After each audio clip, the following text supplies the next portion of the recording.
আসসালামু আলাইকুম। MN blog থেকে আমি নাসরিন রহমান আবার হাজির হয়েছি নতুন একটি ভিডিও নিয়ে। আশা করি বরাবরের মতো আমার আজকের ভিডিও আপনাদের ভালো লাগবে। আজকে আমি আমার প্রিয় আপুদের জন্য প্লাস্টিকের বোতল দিয়ে খুব সুন্দর একটা ডিআইওয়াই রেখেছি। তো আশা করি আপনাদের খুবই ভালো লাগবে। আর এই ডিআইওয়াইটা আমাদের জন্য খুবই উপকারী, খুবই প্রয়োজনীয়। তো এসেছি বারান্দায় পানি দেওয়ার জন্য। যখনই বারান্দায় পানি দিতে আসি তখনই আমি আসলে একটু ভিডিও করে রেখে দেই। তো আজকে পাখিগুলোকে খাবার দিলাম। তো নিচে ঢাকনা তো কিছু খাবার ফেলে দিয়েছি। এটা দেখে আসলে পাখি খুব মজা পেয়েছে, আমি দেখলাম চেটেপুটে খাচ্ছে। তা আমার পাখিগুলো কিন্তু এখনও ডিম দেয়নি। এটা দেখে আমার খুবই মন খারাপ হয়। কেন জানি খালি হাঁড়িতে যেয়ে বসে থাকে কিন্তু ডিম দিচ্ছে না। আমার প্রিয় আপুদের মধ্যে অনেকেরই কিন্তু পাখি আছে আমি জানি, তবে ডিম দিচ্ছে না কেন সেটা অবশ্যই আমাকে জানাবেন। এই যে আমার অ্যালেক্সা হাঁড়িতে যে বসে থাকে বেশিরভাগই দিনের অনেক অংশ, কিন্তু ডিম পারে না। আর ওরা এখনও বয়স হয়নি সেটা আমি জানি, কিন্তু ওরাও আসলে হাঁড়ির চারপাশ কামড়ায়, হাঁড়িতে আসা যাওয়া শুরু করেছে। তো ওদের হয়তো আরও সময় লাগবে। তো যাই হোক, আমি এখানে ডিম সেদ্ধ করে নিয়েছি। আর এই যে পলিথিনের ভিতর যে ডিমটা দেখতে পাচ্ছেন সেটা একদমই ফাটা। দেখলাম যে একটু ভিতর থেকে জেলি বের হয়ে যাচ্ছে। তো যখন দেখবেন ডিম পাটা বের হয়ে যাচ্ছে তখন টাইট করে একটা পলিথিন রশি দিয়ে বেঁধে এভাবে ডিম সেদ্ধ দিবেন। তাহলে আর ডিমের সাদা যে অংশটা সেটা কিন্তু বের হবে না। ডিম ফাটা হলে কিন্তু আমরা সেদ্ধতে দিলে ডিম একদম পুরো ভিতরেরটা বের হয়ে যায়। তো সেটা খেতেও ভালো লাগে না, পানি ঢুকে যায়। তা আমি কিন্তু পলিথিনটা অনেক শক্ত করে বেঁধে ডিমের সাথে আটকে দিয়েছি। কিন্তু যখন পানিতে দিবেন আস্তে আস্তে এই যে এইভাবে এরকম একটা ফুলা হবে। যে সাদা অংশটা দেখতে পাচ্ছেন এটার কিন্তু উপরের পুরো অংশটাই নাই, এই আর কি। তো যাই হোক, আজকে আসলে আমি তেমন কোনো ভিডিও করিনি। আসলে ভিডিও করতে সবসময় ভালো লাগে না। আমরা যারা ইউটিউবিং করি তারা হয়তো জানি, হয়তো একটা চ্যানেল আছে ভিডিও দেওয়া লাগবে, এটা সামনের দিকে এগিয়ে যাচ্ছে। এখন যদি আমি ছেড়ে দেই তাহলে দেখা যায় আমার স্বপ্নই থেকে যাবে। এই দেখা যায় যখন ইচ্ছেও থাকে না যে ভিডিও করব, মানে ইচ্ছা থাকে না যে ভিডিও আজকে করব না, তখন একটু ভিডিও করি শেয়ার করার জন্য। প্রতিদিন ভিডিও দেওয়া আসলে অনেক কষ্ট হয়ে যায়, কিন্তু তারপরও আমি দিয়ে যাচ্ছি। তো এখানে কালকে যে শিং মাছগুলো আপনারা দেখেছেন কেটেছি, যারা আমার রেগুলার ভিডিও দেখেন, তো সেই শিং মাছগুলার অনেক ডিম হয়েছিল। তো ইচ্ছা ছিল করলা দিয়ে ভুনা করতে। আমার একজন প্রিয় আপু বলেছিল যে করলা দিয়ে শিং মাছের ডিম অনেক মজা লাগে, কিন্তু আসলে যখন আমি ডিমটা ভুনা করে ফেলেছি তখন আমার মনে হয়েছে ফ্রিজে তো করলা ছিল, করলা দিয়েও ভাজি করতে পারতাম। তা আমি শিং মাছের ডিমটা করলা দিয়ে ভাজি করে খেয়েছিলাম, কিন্তু আজকে দেয়নি। আবার এক হিসাবে ভালো হয়েছে, করলা দিলে নিয়াজ আর নিসা খেত না। তো যেহেতু শিং মাছের ডিম ভুনা করছি, আর এই যে বরবটি দিয়ে শিং মাছ দিয়ে রান্না করেছি, আর এখানে হয়েছে চিকেন রান্না করছি বাচ্চাদের জন্য। তো সাথে 2-3টা আলু দিয়েছি, আর বেশিরভাগই অর্ধেকটা পেঁপে দিয়েছি, কেননা আপনাদের ভাইয়া আলু খাবে না। তো একটু পেঁপে আর ঝোল দিলে ওনার হয়ে যাবে। আর নিয়াজ নিসা তো চিকেন হলে আর কিছু লাগে না। তো চিকেনটা মাশাল্লাহ দেখতে যেমন সুন্দর, খেতেও অনেক মজা হয়েছে, যেহেতু দুপুরেই খেয়েছি। তো এই তো আমার মোটামুটি সব রান্না কিন্তু হয়ে গিয়েছে। তো রান্নার মাঝখানেই যখন চিকেনটাতে আমি ঝোল দিয়ে এসেছিলাম তখনই আমি বাচ্চাদেরকে একটু পেয়ারা, মালটা, তারপর হয়েছে আমরা কেটে দিয়েছি। তো আপনাদের ভাইয়া কোনো একটা দরকারে আবার বাসায় এসেছিল, তো নিয়ে ডাইনিংয়ে দিলাম যে তুমি একটু খেয়ে নাও। আর এই যে আমি মরিচটা মাখাচ্ছি, এভাবে মরিচ মাখালে কিন্তু পেয়ারা, আমরা, মালটার সঙ্গে খেতে অনেক ভালো লাগে।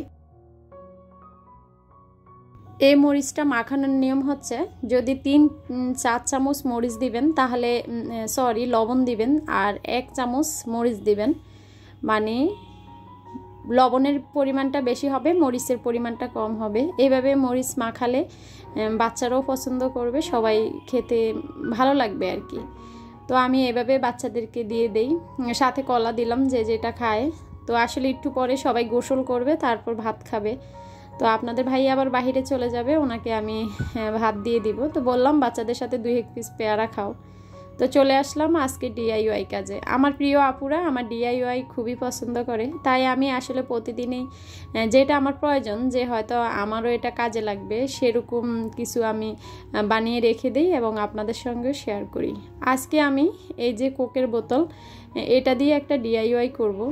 তো বোতলটা আমি কেটে নিয়েছি, উপরের অংশ নিচের অংশ। তো আমার ব্যবহার লাগবে উপরের অংশ এবং নিচের অংশ, মাঝখানের অংশ আমি ফেলে দিব, সেটা আর কাজে লাগতেছে না। তো এই যে নিচের অংশটা দেখতে পাচ্ছেন আর উপরের অংশ, তো এটা দিয়ে আমি কি করব, ভিডিওর সঙ্গে থাকেন, অবশ্যই আপনাদের উপকারে আসবে। আমি সব সময় আপনাদেরকে বলি, আমি এমন DIYগুলো ব্যবহার করি, মানে আপনাদের সামনে আমি সেগুলা প্রেজেন্ট করি যেগুলা আমার প্রিয় আপুরা খুব সহজেই ঘরে বসে করে নিতে পারবে। যদি আমি এটাকে বেশি হার্ডলি করি যে এটা লাগবে ওটা লাগবে, তাহলে দেখা যায় যে আমার যে আপুরা বাসায় থাকে ওনাদের পক্ষে এটা করা সম্ভব না। তো দেখতেই পাচ্ছেন আমি কি করেছি, নিচের যে অংশটা সেটাকে আমি একটু রং করে নিয়েছি সৌন্দর্যের জন্য, আর এটা আমি নিচের অংশ এবং মাঝখানের অংশ এই যে গ্লুগান দিয়ে আটকে দিয়েছি। আর বোতলের মাঝখানের অংশটা তো ফেলে দিয়েছি। তারপরে আমার ছোট্ট একটি বোতল তৈরি হয়েছে, আর এই বোতলটি খুবই কিউট। এখন আমি সৌন্দর্যের জন্য মানে ঢাকনার যে নিচের একটা লাল অংশ থাকে সেই অংশটাতে একটা লেস পেঁচিয়ে নিচ্ছি। লেসটা আপনাদের পছন্দ অনুযায়ী দিতে পারেন, আমি আমার কাছে যেটা আছে সেটা ইউজ করতেছি।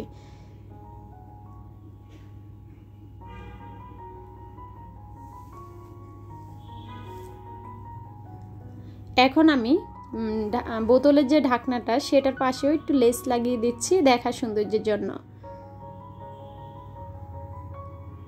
হয়তো অনেক আপুরা ভাবতেছেন আপু এই ছোট্ট বোতল দিয়ে কি করবে, আসলে এটা আমাদের সংসার জীবনের অনেক উপকার করবে এবং অনেক হেল্প করবে অনেক কাজে। তো এখন আমি এই যে জোড়াটা যেখানে দেখা যাচ্ছে, ইচ্ছা করলে এখানে নাও দিতে পারেন, তো এখানে দিলে সুন্দর লাগবে। তো আমি দেখছিলাম কোন লেসটা দিলে ভালো হবে, তখন দেখলাম ঢাকনার সাথে যদি আমি মিলিয়ে দেই লেসটা দেখতে ভালো হবে। এটা কিন্তু খুবই ছোট একটা অর্গানাইজ বক্স, এটা 4 আঙ্গুলের মতো হয়েছে, আমি দেখিয়েছি আপনাদেরকে। তো আমি জোড়াটা তো একটা লেস ইউজ করেছি, আর এই যে দুইটাই এখন এভাবে তৈরি করে নিলাম।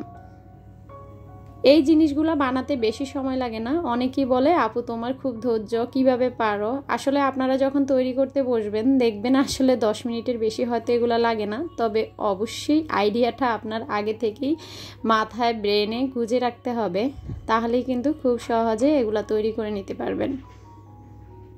তো বরাবরের মতো অন্য বোতলটা আমি একই ডিজাইনে তৈরি করে নিয়েছি।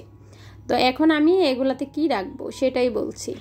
আমাদের যে ছোট ছোট যে টপগুলা মানে ইয়াররিং কানে যে পরি, সেগুলো কিন্তু বেশিরভাগই হারিয়ে যায়, এখানে ওখানে বিভিন্ন বক্সে রাখলে বিভিন্ন জিনিসের সাথে পেঁচিয়ে যায়। তো সেটা কিন্তু আমরা ইচ্ছা করলে বোতলগুলাতে ঢুকিয়ে রাখতে পারি। আর এই যে হিজাব পিনগুলা, এগুলা যে আসলে কত হারায় শুধু আমরাই জানি যারা আমরা বোরকা পরি বা হিজাব পরি। তো এগুলা ছোট ছোট চেপটে পিন আমরা যখন বাইরে থেকে আসব তখন যদি এই কিউট বোতলের মধ্যে ঢুকিয়ে রাখি, আর কখনো হারানো যাবে না। একটা বাচ্চা যদি খেলাও করে তার পক্ষে বোতলটা খোলা সম্ভব হবে না। এখন হয়তো একটা বক্সের মধ্যে রাখি বা ছোট ছোট আমাদের যে ডয়ারগুলো থাকে সেগুলোতে রাখলেও কিন্তু বাচ্চারা টেনে এগুলো নিয়ে খেলা করে। তো আমি একটাতে আমার ইয়াররিংগুলো রাখবো আর একটাতে চেপটে পিন রাখবো। তো এখন আপাতত আমি দেখাচ্ছি এই যে আমার পুঁতিগুলা, এগুলো কিন্তু বাটিতে আছে, হয়তো এদিক ওদিক পড়ে যায়। এখন যদি আমি ছোট্ট এই বোতলটাতে ঢুকিয়ে রাখি এটা কিন্তু আর পড়ার চান্স থাকবে না। তো দেখতেই পাচ্ছেন আমাদের ঘরে থাকা জিনিস দিয়ে খুব সহজে কিভাবে DIY করে সুন্দর একটা জিনিস তৈরি হয়ে গেল। ইচ্ছা করলে আমি এটা কর্নারও রাখতে পারি, কেননা এটা কিন্তু একটা শোপিজের মতো কাজ করতেছে। তো আমি কিন্তু সবসময় এরকম লেস পুঁতি এটা ওটা দিয়ে এগুলা বানাই। তো আমি জানি আমার প্রিয় আপুদের এগুলা খুব হেল্প হবে এবং আপনাদের খুব উপকার হবে। আমার ভিডিও যেহেতু আপনাদের ভালো লাগে তাহলেই হয়তো আমার ভিডিওগুলো দেখেন, আমি এটা মিন করতে পারি। তবে এটুকু তো আশা করতে পারি একটু ভালো লাগার মাঝে একটা লাইক তো আমি পেতেই পারি, ঠিক না? তো আমি দেখি অনেকে ভিডিও দেখেন কিন্তু লাইক দেন না। তো আমি মনে করি আমার প্রিয় আপুরা ভুলে যায়, তাই মনে করে দিলাম। প্লিজ একটা লাইক দিয়ে দিবেন। আপনার একটা লাইক আমার জন্য একটা শেয়ারের মতো কাজ করে। একটা লাইক আপনার মতো অন্যজনের কাছে ভিডিওটা পৌঁছে দিতে অনেক সাহায্য করে। তো কিউট বোতলগুলা দেখেন কত সুন্দর লাগতেছে, এটা বোঝাই যাচ্ছে না যে এটা একটা বোতল। তো বরাবরের মধ্যেই যেখানে বেশি আলো সেখানে নিয়ে আমি বোতলগুলো আপনাদের দেখাচ্ছি। তো বোতলগুলো আমি কোথায় রাখবো তাও ভিডিওতে দেখাচ্ছি আপনাদেরকে। অনেক বক বক করে ফেলি আসলে, যেহেতু বলতে হয় কথা, তাই আসলে কথা অনেকই বলে ফেলি। ক্ষমা সুন্দর দৃষ্টিতে দেখবেন। আর যারা আমাকে ভালোবাসেন তারা আসলে আমার কথাগুলা আপনাদের কাছে বক বক মনে হবে না। তো জানি না কোন আপুরা ধৈর্য ধরে পুরো ভিডিওটা দেখেছেন। তো এখানে এই যে এগুলা কিন্তু সবই আমার সাজানো গুছানো জিনিস। আসলে আমি চাই আমার ঘরের প্রতিটা জিনিস আমার হাতে ছোঁয়া থাকুক। তো আমার ড্রেসিং টেবিলটা অনেক কিছু আমি এই যে রাখার জন্য নিজেই তৈরি করে নিচ্ছি। তো আরও আইডিয়া আছে, অবশ্যই আমি নিজের হাতে তৈরি করা জিনিস দিয়ে আরও কিছু সাজাবো।